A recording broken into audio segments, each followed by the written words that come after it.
The dead quiet of the yard was shattered by a sound, sharp as breaking bones, frost crunching beneath Clara's worn leather boots. She despised this bitter weather, a relentless cold that cracked and bled her knuckles, turning the simple chore of gripping a heavy wooden pail into a daily torture. The air smelled of wood smoke, wet earth, and something distinctly metallic. Rust, perhaps, or blood. She paused, the icy water sloshing over the rim of the pail and soaking into the hem of her coarse wool skirt.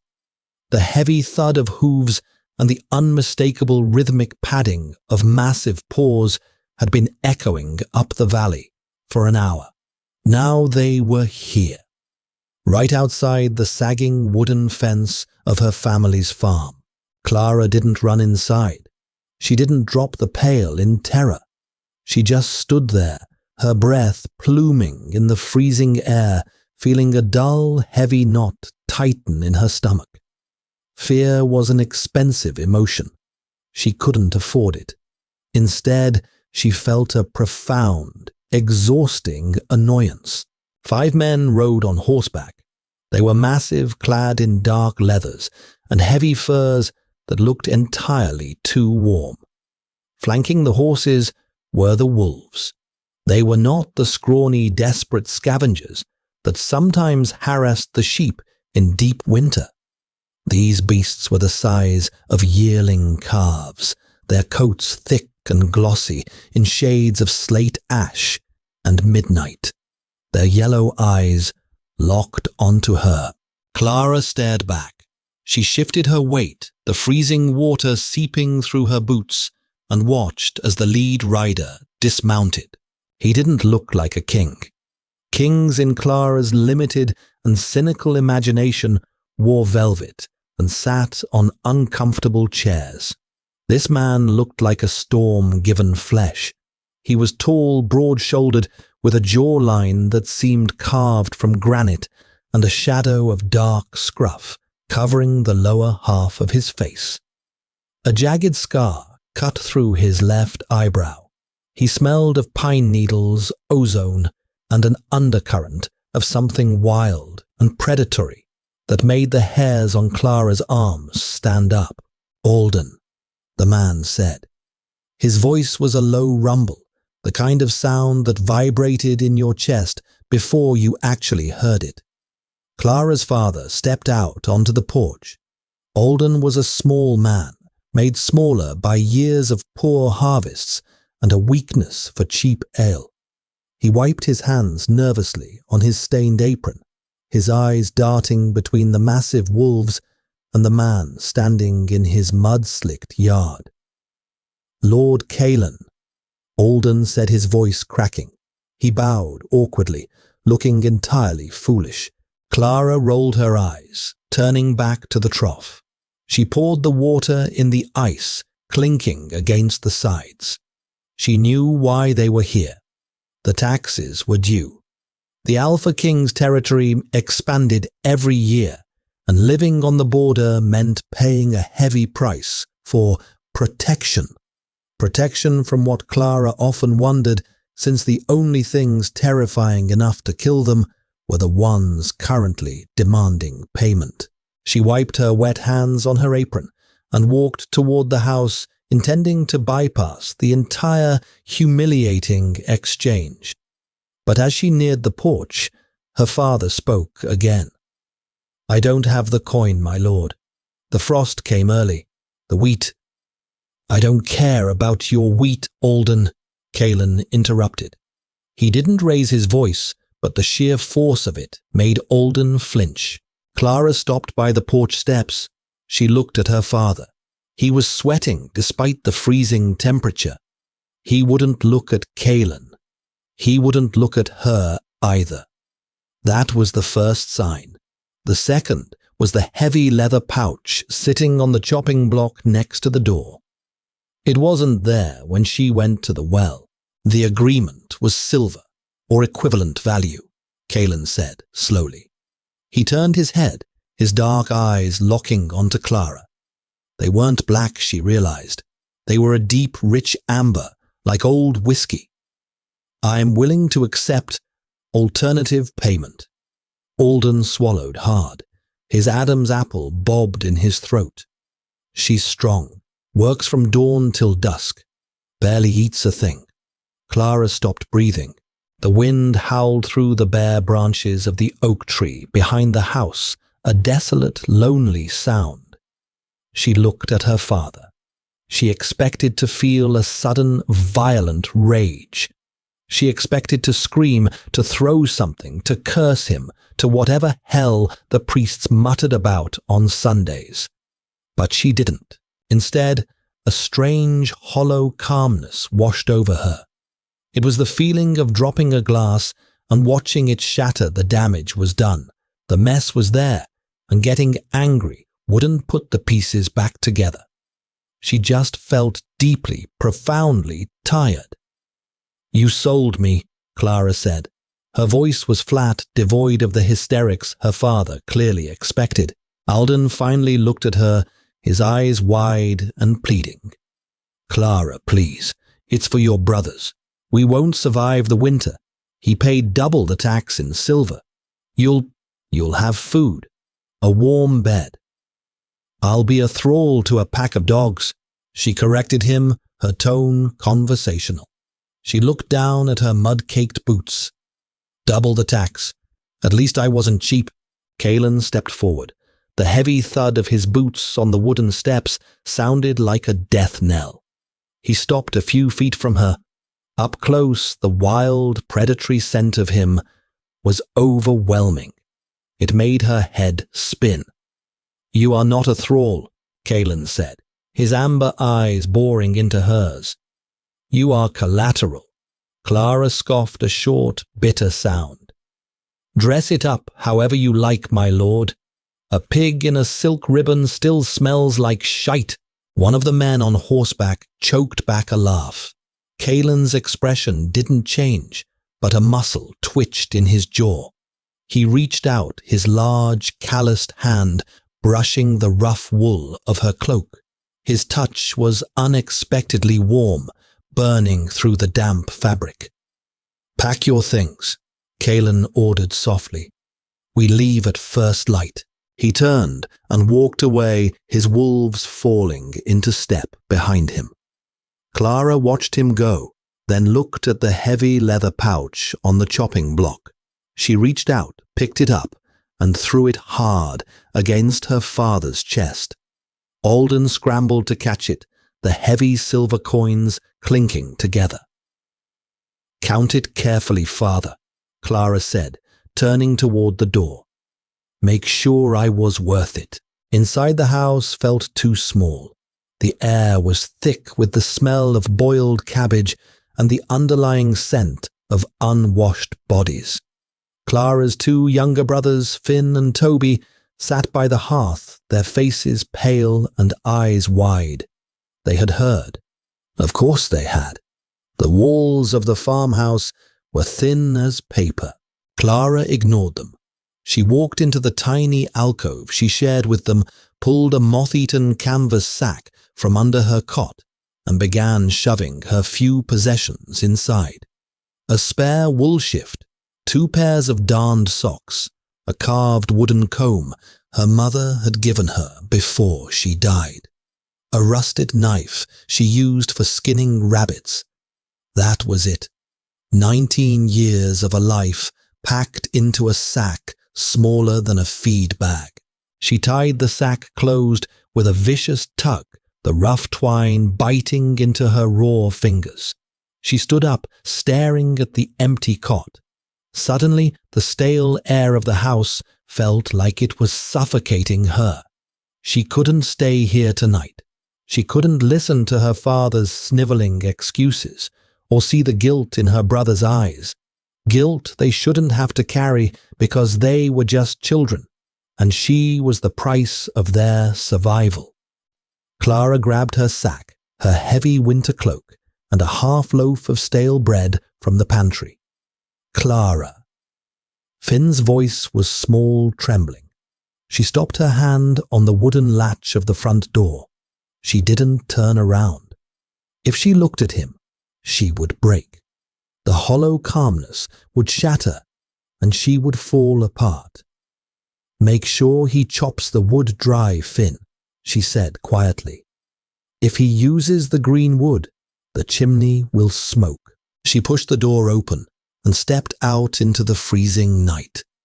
The barn was 50 yards from the house, a sprawling, drafty structure that smelled of old hay horse sweat and dried manure. It wasn't warm, but it was out of the biting wind, and more importantly, it was empty. Their last draft horse had died in the autumn. Clara climbed into the loft, the rickety wooden ladder groaning under her weight. She burrowed into a pile of relatively clean hay, pulling her rough cloak tight around her shoulders. She ate the stale bread in the dark, the dry crumbs scraping her throat. She lay back, staring up at the cracks in the roof where the moonlight leaked through. She was exhausted, a bone-deep weariness that dragged at her limbs, but her mind was racing. What did a werewolf pack do with a human? The stories the village women whispered were horrific. They involved torn flesh, blood-soaked snow, and cruel feral masters who treated humans like livestock. But Kalen hadn't looked at her like livestock. He had looked at her like a puzzle he couldn't quite solve. The wind battered the sides of the barn, a low, moaning sound. Then there was a different noise. The heavy, distinct creak of the barn doors being pushed open. Clara froze her hand instinctively, dropping to the rusted skinning knife in her pocket. Footsteps, heavy measured, completely silent, except for the faint crunch of hay. They stopped at the base of the ladder. "It's freezing in here," a voice rumbled. Clara let out a slow breath. It was Kalen. "It's freezing everywhere, my lord," she called down, keeping her voice steady. "But up here the company is better." Silence. Then the ladder creaked as he began to climb. Clara sat up, her fingers gripping the handle of the knife in her pocket. Her heart hammered against her ribs, a frantic trapped bird flutter. Kalen's head and shoulders appeared over the edge of the loft. Even in the gloom, he was massive, blocking out the faint light from below. He hoisted himself up easily, moving with a fluid, terrifying grace that reminded her of a mountain cat. He didn't approach her immediately. He stood near the edge, his thumbs hooked into his heavy leather belt, looking around the dilapidated loft. "Your father offered you his bed," Kalen said. "My father offered me a lot of things." Clara shot back her cynicism, acting as a shield against her mounting panic. Most of them were lies. Kalen turned his head, his amber eyes catching the faint moonlight. He walked toward her, his boots making no sound on the hay. He stopped a few feet away and lowered himself down, sitting cross-legged in the hay. He was too big for the space. He made the vast loft feel claustrophobic. "You're not terrified," he observed. It wasn't a question. Clara pulled her knees to her chest, trying to stop the shivering that was racking her body. "I'm terrified," she admitted, surprised by her own honesty. "But screaming won't change my father's mind, and crying won't make you leave. So I'm just cold." Kalen watched her. His face was unreadable, a mask of carved stone. The silence stretched between them, heavy and uncomfortable. Clara could hear his breathing slow, deep and steady. He smelled overwhelmingly of the forest of damp earth and crushed pine, cutting through the smell of the dusty hay. "Why did you accept the deal?" she asked suddenly, her voice harsh in the quiet barn. "You didn't need a scrawny farm girl. You wanted the silver." Kalen leaned forward, slightly resting his elbows on his knees. I wanted to see what kind of man sells his own blood for a few months of comfort. Now you know. A weak one. And what kind of daughter lets him? Clara flinched. The words hit a bruised, tender spot in her chest. She looked away, her jaw tight. The kind who knows her brothers will starve if she doesn't. She expected pity, or perhaps mockery. What she got was a low, rumbling sound deep in Kaelin's chest. It took her a moment to realize it was approval. He stood up suddenly, his massive frame unfolding in the cramped space. He reached up and unclasped the heavy clasp at his throat. With a swift movement, he pulled his massive fur-lined cloak off his shoulders. Clara tensed her hand, gripping the knife tighter. But Kaelin didn't step closer. He simply tossed the cloak. It landed over her with a heavy, suffocating thud. The sheer weight of it nearly knocked the breath out of her. It was made of thick, dark pelts, incredibly heavy and radiating heat. It smelled intensely of him musk, pine, and wood smoke. "We leave at dawn," Kaelin said, turning back toward the ladder. "Don't freeze to death before then. It would ruin my investment." He disappeared down the ladder without another word. Clara sat stunned under the heavy mound of fur. She pulled it up to her chin, the residual heat of his body seeping into her frozen bones. She hated him. She hated her father. She hated this entire miserable world. But as she buried her face in the dark fur, she let out a long, ragged sigh. For the first time all day, she was warm. The cold woke her before the sun did. The air in the barn was brittle sharp enough to cut the inside of her lungs with every breath. Clara blinked her eyelashes heavy with frost. She lay still for a moment, disoriented by the heavy, suffocating weight pressing down on her. Memory rushed back, tasting like bitter ash. The Alpha King, the silver, the deal. She pushed Kaelin's massive fur cloak off her face, taking a deep gulp of the freezing air. The loft was painted in shades of charcoal and pale grey, the pre-dawn light leaking through the cracks in the roof. Her bones ached from sleeping on the hard floor, a dull throbbing in her hips and shoulders. She sat up, wrapping the heavy cloak tightly around her. It was absurdly large, trailing over her boots and swamping her frame, but she wasn't about to leave it behind. It was the warmest thing she had ever owned. Clara grabbed her canvas sack, slung it over her shoulder, and moved toward the ladder. Her joints popped in the quiet gloom. She climbed down awkwardly, the heavy fur getting caught under her boots, nearly sending her tumbling into the dirt below. When she reached the ground floor, she paused. The barn was silent, but an unnatural tension hung in the air, thick and heavy, like the atmosphere, right before a violent thunderstorm. She walked toward the large barn doors, her breath pluming in the damp air. She grabbed the heavy wooden handle, bracing herself for the biting wind, and hauled the door open. The hinges screamed a rusty, agonizing sound that shattered the morning quiet. Clara stepped out into the yard and froze. The world was covered in a thick layer of hoarfrost, turning the muddy yard into a glittering, jagged landscape of white and silver. The sky was the color of a bruised plum, the sun just barely threatening to break the horizon. But it wasn't the frost that made Clara's heart slam against her ribs. The yard was full.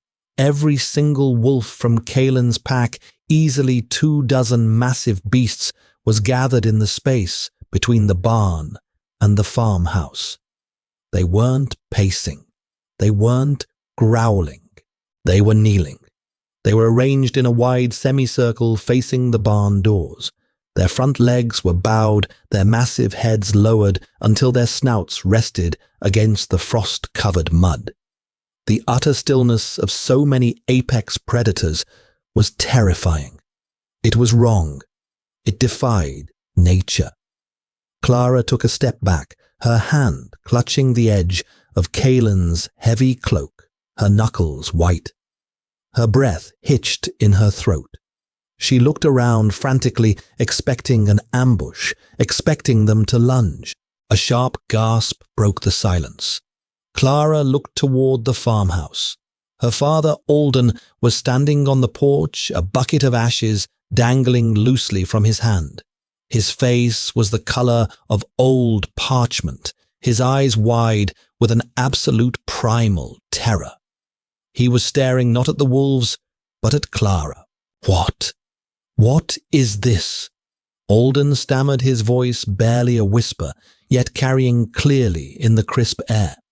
The bucket slipped from his fingers, clattering loudly onto the wooden boards, sending a cloud of grey ash into the cold air. None of the wolves flinched. They remained bowed, entirely focused on Clara. "I believe," a deep, rough voice said from her left, "they are greeting their Luna." Clara jerked her head. Kaelin was leaning against the corner of the barn, his arms crossed over his broad chest. He wore only a heavy leather tunic, despite the freezing temperature, his dark hair messy from sleep or the wind.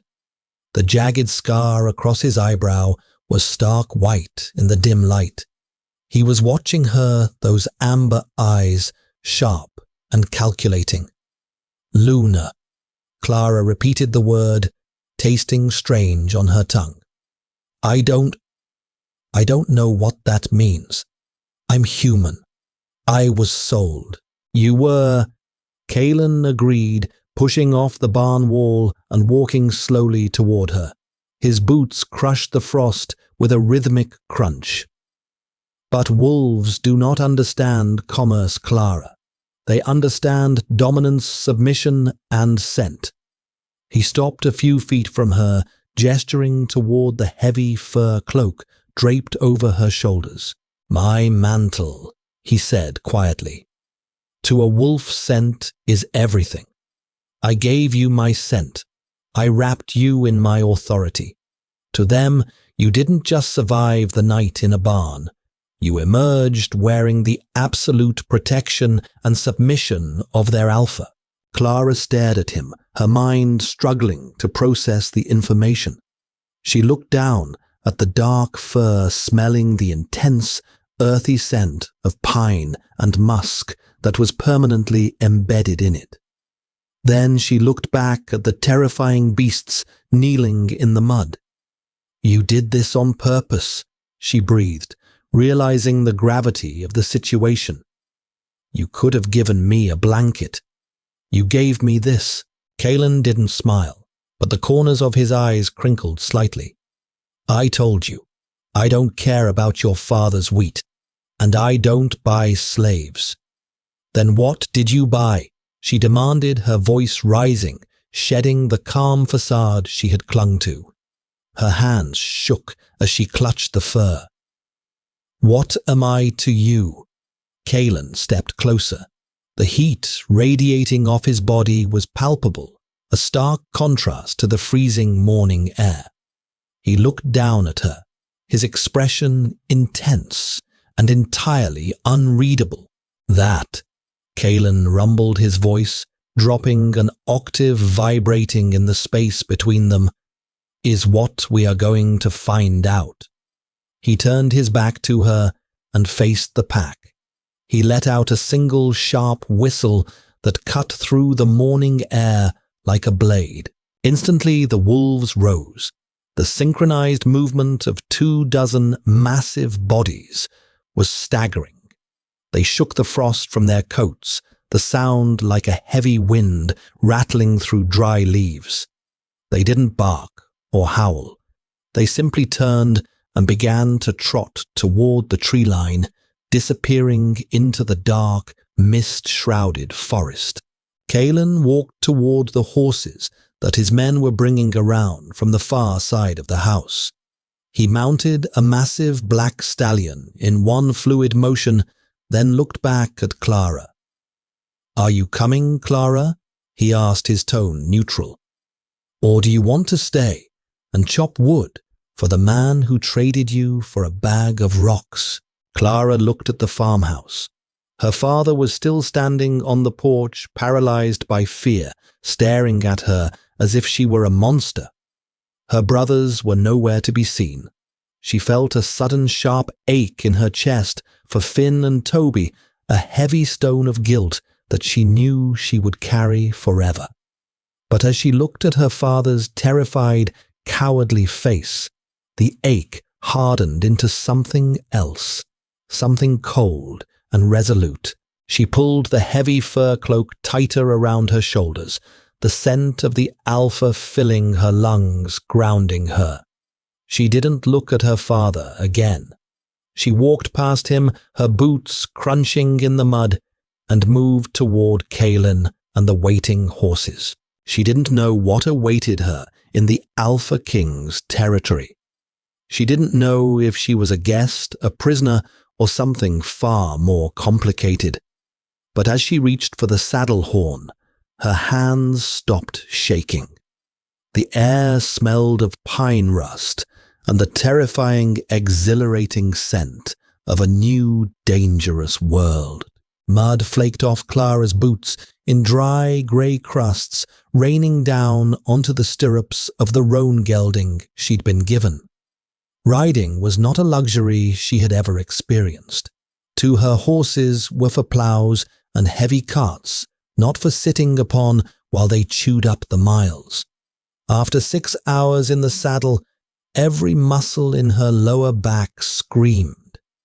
Her thighs burned the coarse wool of her skirt, offering no protection against the relentless friction of the stiff leather saddle.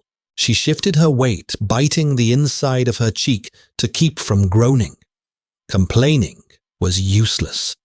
The men riding ahead of her, massive silent shapes draped in furs, wouldn't stop for a sore farm girl. The landscape had changed slowly then, all at once. The sparse, frost-bitten fields of the human settlements had surrendered to the dense, suffocating grip of the old forest.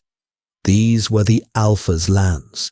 The trees here were ancient, their trunks thicker than a wagon's width, their twisted branches weaving together to block out the pale winter sun.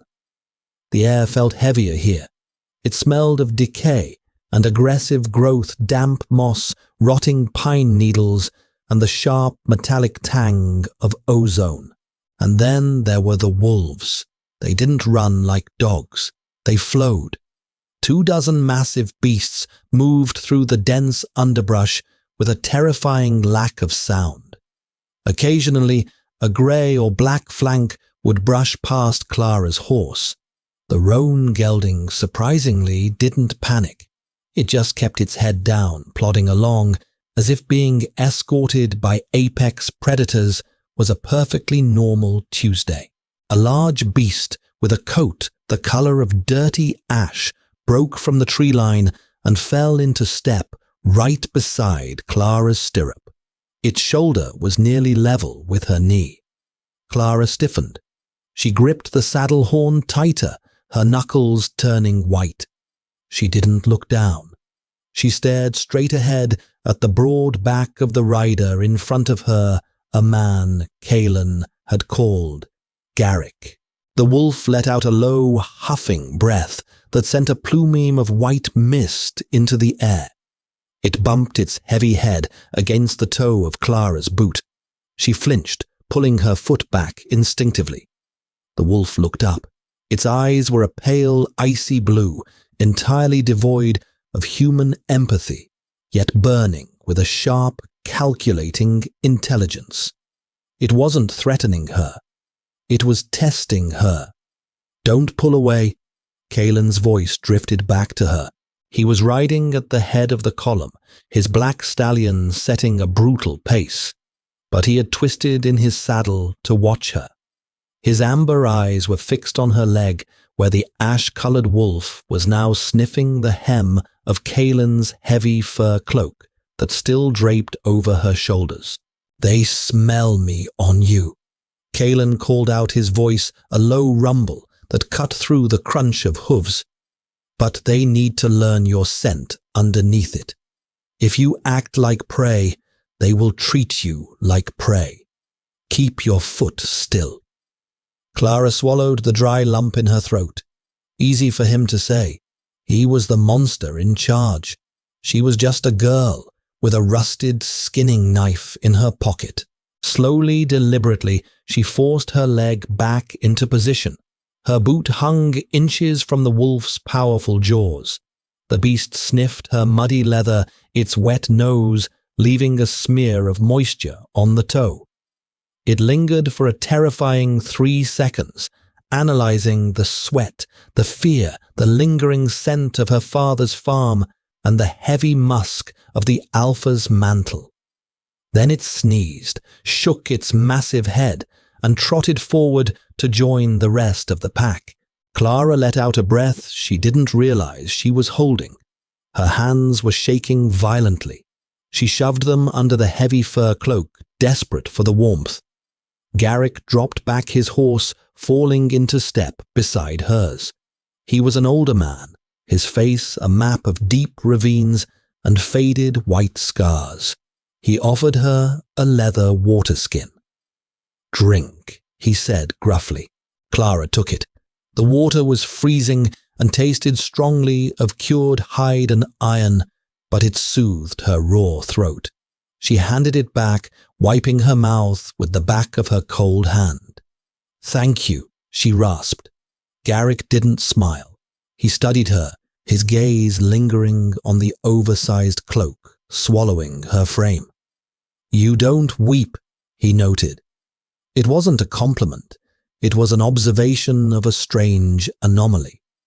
Most human tributes weep until they vomit.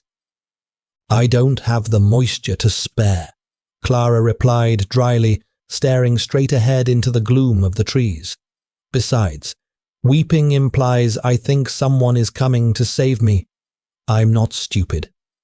Garrick let out a short, rough bark of laughter. The sound startled a raven out of the branches above. "No, not stupid." He spurred his horse forward, returning to his position. Clara closed her eyes for a brief second, letting the rhythmic sway of the horse rock her aching bones. She was so tired. The adrenaline that had kept her upright in the barn was wearing off, leaving behind a hollow, scraping exhaustion. She didn't know what Kaelin wanted with her. He didn't want a slave, he'd said. But he hadn't said what he did want.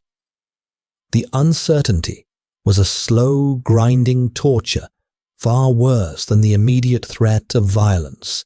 The light in the forest began to fail completely, turning the towering pines into jagged black teeth against a bruised purple sky.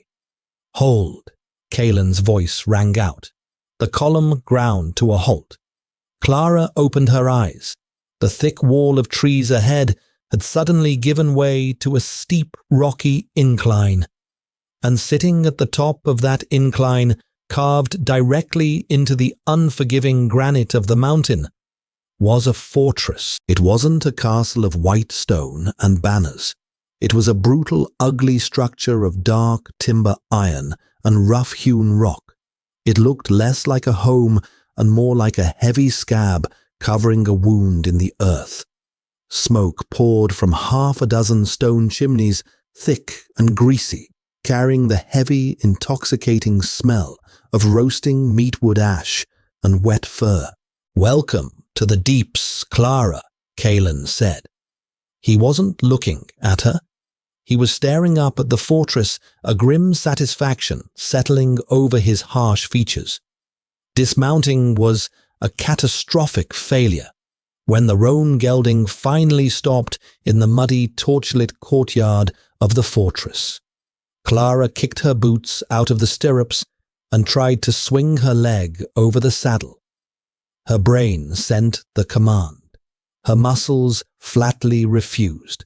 Her legs were completely numb from the cold and locked in a rigid bow from the hours of riding. As soon as her boots hit the frozen slush of the yard, her knees buckled inward. She pitched forward, bracing for the hard impact of the icy mud. A hand clamped onto her upper arm.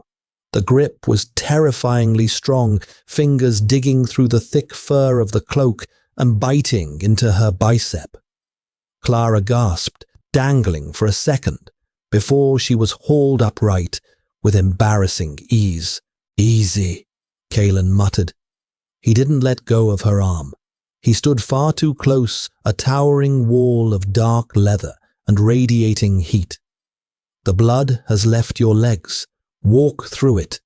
Clara gritted her teeth, hating the weakness in her limbs, hating that she had to lean into him just to keep from collapsing. She forced her right foot forward. Fire shot up her calf. She suppressed a wince and took another step. The courtyard was chaos, but a highly organized sort of chaos.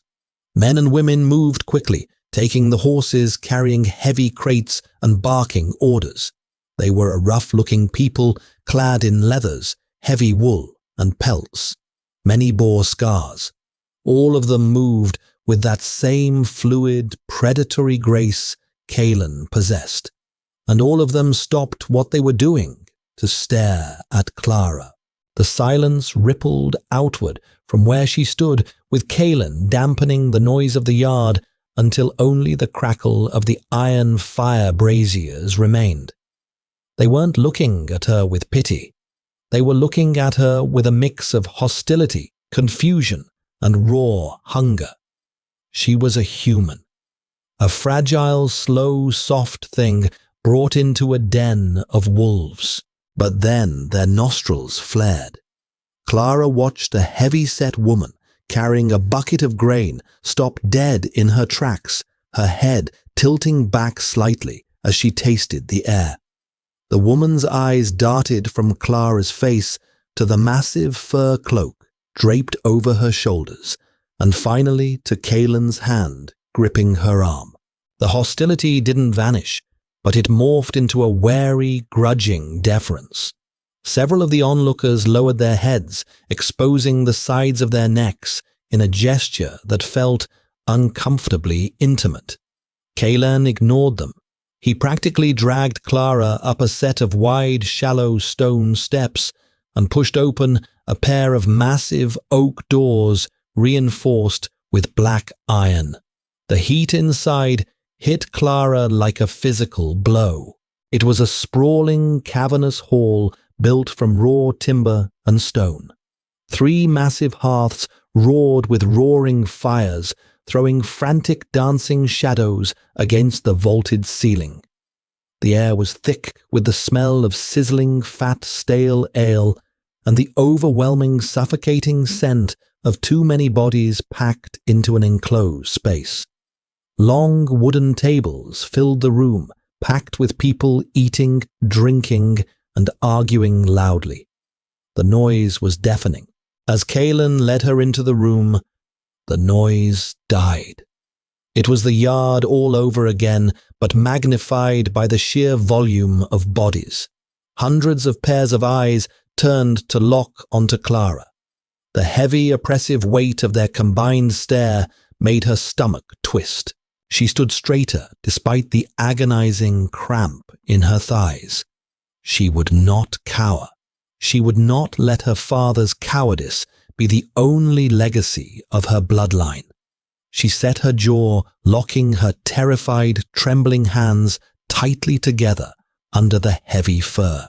Kalen walked her down the center aisle, past the rows of silent, staring faces. He didn't introduce her. He didn't announce her presence.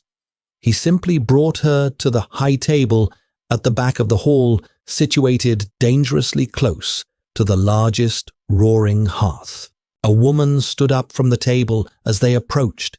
She was tall, built like a brick wall, with a jagged white scar that started at her jaw and disappeared down the collar of her tunic. Her hair was shaved on one side, the other falling in a dark, matted braid.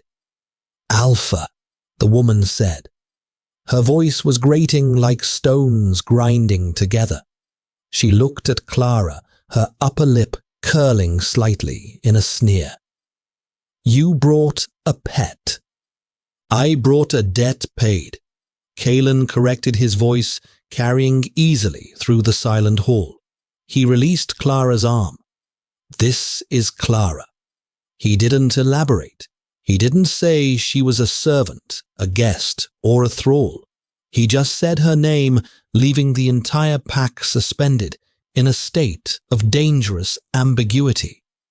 Kalen looked at the scarred woman. "Brenna. She needs food, and a place to wash the stench of the human settlements off her." Brenna's jaw tightened. It was a subtle sign of insubordination, a fleeting flash of anger in her dark eyes. "Where do you want her quartered, Alpha, with the unblooded youths?" "No," Kalen said. He unbuckled his sword belt, dropping the heavy weapon onto the wooden table with a loud, resounding clatter that made Clara flinch. "She will take the chambers adjacent to mine in the upper keep." A collective, quiet gasp rippled through the hall. Brenna's eyes widened, the sneer dropping from her face completely. Clara frowned, looking up at Kalen. "I'm not sharing a bed with you," she stated plainly, her exhaustion eroding her filter entirely. The sheer audacity of a human demanding terms from the Alpha King hung in the air. A few of the men at the nearest table tensed their hands, dropping to their knives. Kalen slowly turned his head to look down at her. The firelight caught the amber in his eyes, making them look like molten glass. He didn't look angry. He looked vaguely amused. "I didn't ask you to," Kalen murmured, leaning down slightly so his voice was meant only for her. "I sleep alone. But if you sleep anywhere else in this keep, Clara, someone will challenge you for that cloak. And without it, you won't survive the night." He straightened up, his towering presence demanding absolute silence from the room. "Feed her." Kalen ordered Brenna, his tone leaving no room for argument. "And if anyone touches her, they will answer to my teeth." He turned and walked toward a dark stairwell at the back of the hall, the heavy thud of his boots echoing against the stone. Clara was left standing in front of the high table, surrounded by a pack of feral strangers. Her legs were shaking. Her stomach was an empty, aching pit, and she was entirely at their mercy. She looked at Brenna. The large woman was staring at her with naked hatred, but her hands remained rigidly at her sides. "Sit," Brenna spat, pointing to a rough wooden bench at the end of the table. Clara walked over her joints, popping, and sat down. Someone shoved a wooden trencher in front of her. It held a massive chunk of roasted meat still dripping with dark juices and a slab of hard cheese. It wasn't a civilized meal. There were no utensils. The smell of the hot blood and fat made her instantly, violently nauseous.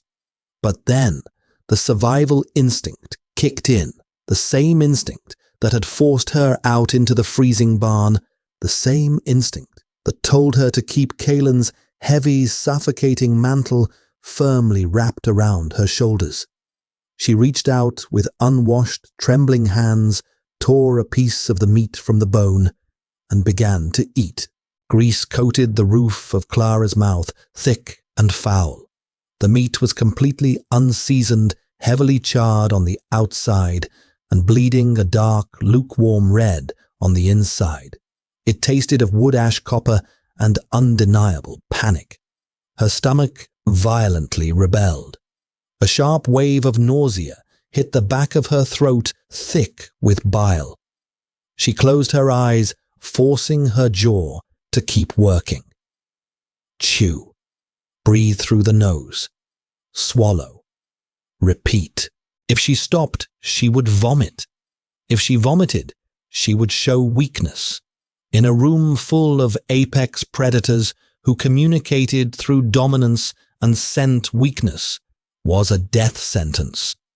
Brenna stood beside the table, her arms crossed over her broad, leather-clad chest. The scarred woman smelled strongly of sour ale, wet wool, and dried blood. She watched Clara's mechanical chewing with a look of deep disgust. "You eat like a starved street dog." Brenna sneered, her voice carrying easily over the muted hum of the surrounding tables. Clara swallowed a chunk of tough gristle, fighting the urge to gag. She wiped her mouth with the back of her greasy, trembling hand and looked up. "A starved dog doesn't care about manners," she croaked, her voice hoarse. "It just cares about tomorrow." Brenna's eyes narrowed. For a second, the large woman looked like she wanted to drag Clara across the table by her hair. Instead, she let out a sharp, dismissive exhale through her nose. "Finished, or are you going to lick the trencher clean, human?" "Finished," Clara lied. Her stomach was still an empty cramping pit, but she couldn't stomach another bite of the bloody game meat. "Then get up." Brenna grabbed Clara by the upper arm, hauling her to her feet with a complete disregard for her bruised muscles. "Before the alpha changes his mind and lets the unblooded rip that cloak off your back." Clara stumbled but caught her balance, pulling her arm out of Brenna's grip. She gathered the heavy folds of Kaylin's fur mantle closer to her chest. It was absurdly heavy, smelling fiercely of pine and his dark, aggressive musk. It was the only thing standing between her and the feral stares, tracking her every move. They walked toward the back of the massive hall.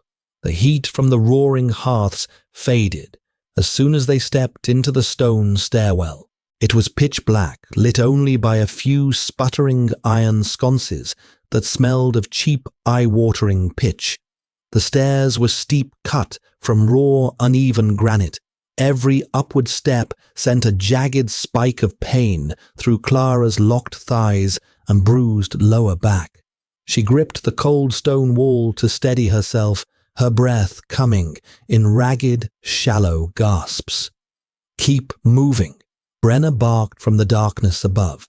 Clara didn't answer. She just focused on the rough texture of the stone under her raw fingertips.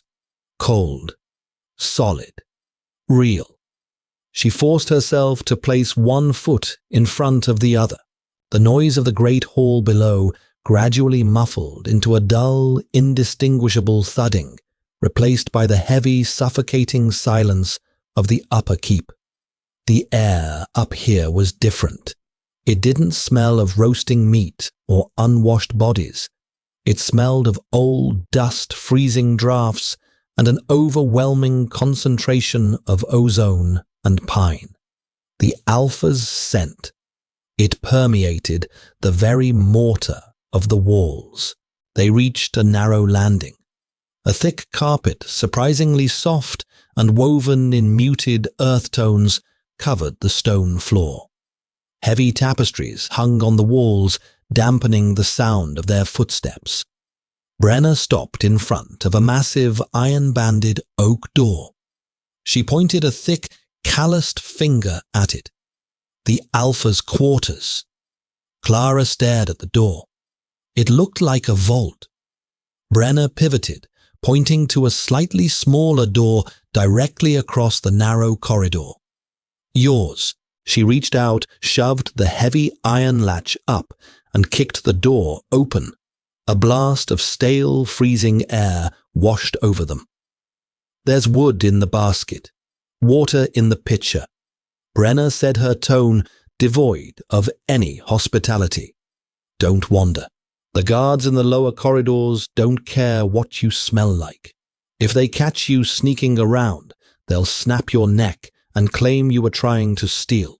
With that cheerful warning, Brenna turned on her heel and marched back toward the pitch-black stairwell, the heavy thud of her boots fading quickly into the oppressive silence.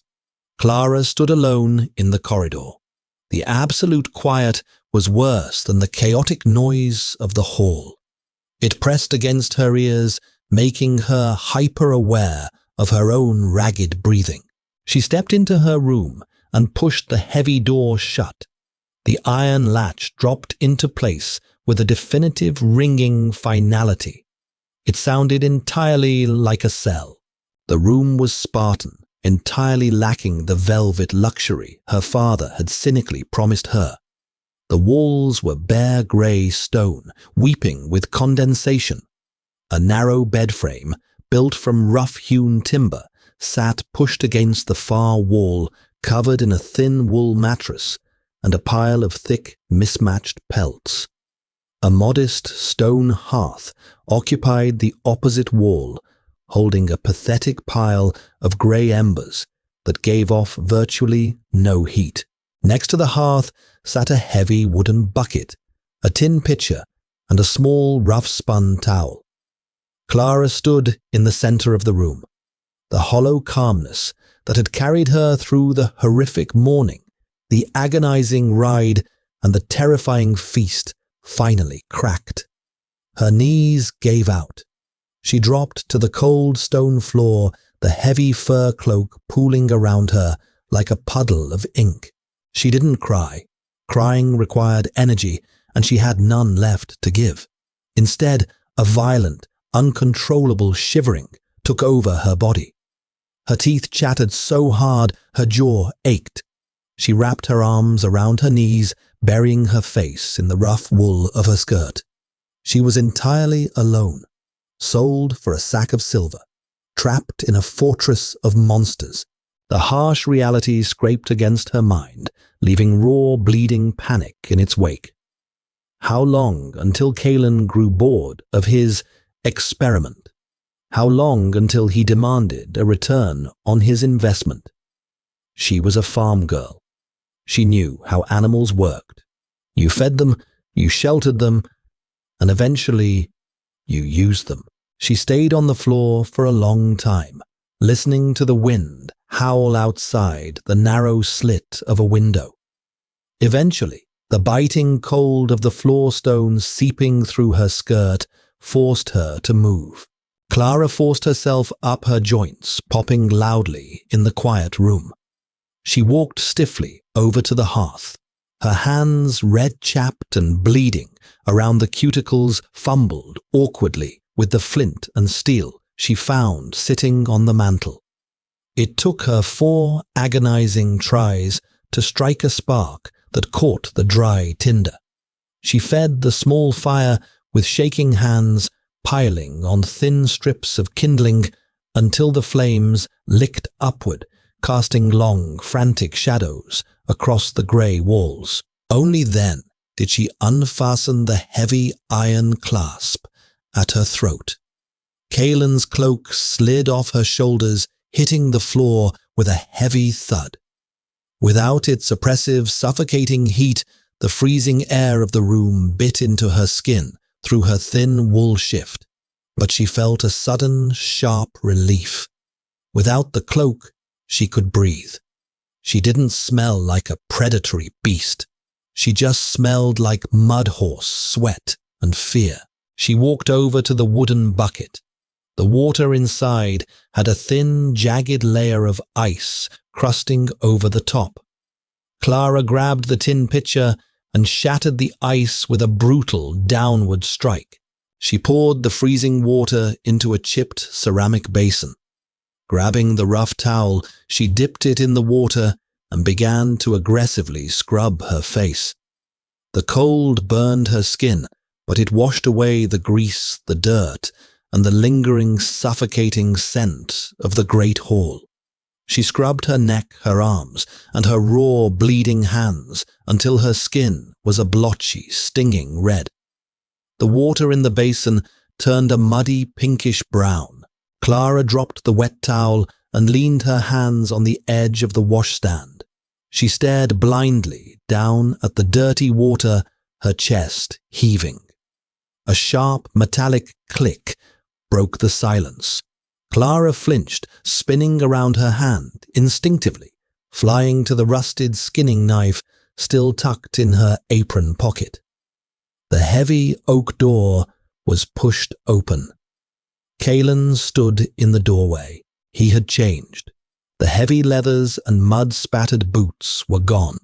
He wore dark, loose-fitting canvas trousers and a simple, unlaced linen shirt that exposed the thick column of his throat and the dark hair dusting his broad chest.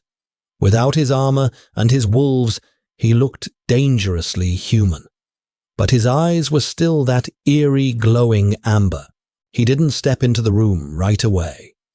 He stood on the threshold, his gaze sweeping over the pathetic fire, the discarded fur cloak on the floor, and finally settling on Clara. He took in her defensive posture, her pale, blotchy face, and the desperate grip she had on the handle of the hidden knife. "If you plan to stab me, Clara," Kalen rumbled, his voice low and vibrating against the stone walls. "Aim for the throat. The ribs will just make me angry, and the knife is too rusted to do structural damage." Clara didn't drop her hand. She pressed her back against the freezing stone wall, her heart hammering a frantic rhythm against her ribs. "You shouldn't walk into a woman's room unannounced. This is my fortress. I don't announce myself to anyone." Kalen stepped inside, pulling the door shut behind him. The room instantly felt entirely too small. He walked slowly toward her. He moved with a completely silent, terrifying grace that made a mockery of his massive size. He stopped a few feet away, close enough that Clara could feel the unnatural heat radiating off his skin. He smelled of clean snow, sharp pine, and something deeply metallic. He looked down at her hands. Clara instinctively curled her fingers inward, hiding the raw, bleeding knuckles and the cracked skin. Kalen reached into his pocket and pulled out a small, round tin. He tossed it lightly. Clara flinched, but caught it against her chest. "Goose fat and crushed yarrow," Kalen said flatly. "Rub it on your hands before you sleep. If your skin cracks and festers, you become useless to me. I don't harbor useless things." Clara stared down at the small tin. It felt heavy in her palm. The cynical, exhausted part of her brain analyzed the gesture. It wasn't kindness. It was maintenance. She was livestock, a plow horse given oats so it could pull the cart tomorrow. "What exactly is my use, my lord?" Clara asked. Her voice was steady despite the violent trembling in her core. She looked up, locking her gaze with his. "You don't want a thrall. You don't want me in your bed. So why did you give my father enough silver to feed an entire village just to drag me up a mountain?" Kalen didn't answer immediately. He stared at her, his amber eyes tracking the subtle, defiant tilt of her chin. The harsh, flickering light of the hearth cast sharp shadows across his face, highlighting the brutal scar slashing through his eyebrow. "The pack is stagnant," Kalen said softly, the words feeling incredibly heavy in the small room. "We isolate. We take what we need from the lowlands, and we fester in our own superiority. We forgot what it means to survive when you don't have teeth and claws." He stepped closer. Clara squeezed her eyes shut, preparing for a blow, a touch something violent. Instead, he reached down and picked up the heavy fur cloak from the cold floor. He shook it out once the sound loud in the quiet room. "Your father sold you to a monster." Kalen continued, his voice barely a whisper above her head. "You knew it. I knew it. Yet you walked out into a yard full of wolves, looked me in the eye, and demanded your worth." He draped the heavy cloak back over her shoulders. The sudden suffocating warmth of it made Clara gasp. "I bought you, Clara," Kalen said, stepping back into the shadows of the room, "because I want to see what happens when a sheep realizes she has sharper teeth than the wolves." He turned and walked back toward the door. He didn't look back as he lifted the heavy iron latch. "Put the salve on," he ordered, stepping out into the dark corridor. "Dawn comes early in the deeps." The door clicked shut, leaving Clara standing alone in the flickering firelight. She stood frozen for a long time, the heavy weight of the cloak pressing down on her shoulders. Slowly, deliberately, she opened the small tin. The smell of medicinal herbs and heavy animal fat filled the air. She scooped out a small amount and began to violently rub it into her raw, bleeding knuckles. It stung sharply, a hot, biting pain that grounded her entirely in the present moment. She walked over to the narrow window and looked out. The pale greyish light of false dawn was just beginning to bleed over the jagged peaks of the mountains. The courtyard below was entirely empty, buried under a fresh layer of pristine white snow. Except for one thing. Sitting directly below her window, a massive beast with an ash-colored coat was staring upward. The pale, icy blue eyes locked onto Clara through the narrow slit of stone. As she watched, the wolf lowered its massive head, resting its snout against the snow in a silent, deliberate bow. Clara let out a long, ragged breath, her breath fogging the freezing air. She wasn't safe.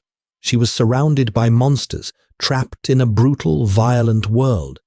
But as she rubbed the sharp, stinging salve into her wounds, a strange, hollow determination settled in her chest. She wasn't a sheep, and she wasn't dead yet. Did Clara's defiance win you over?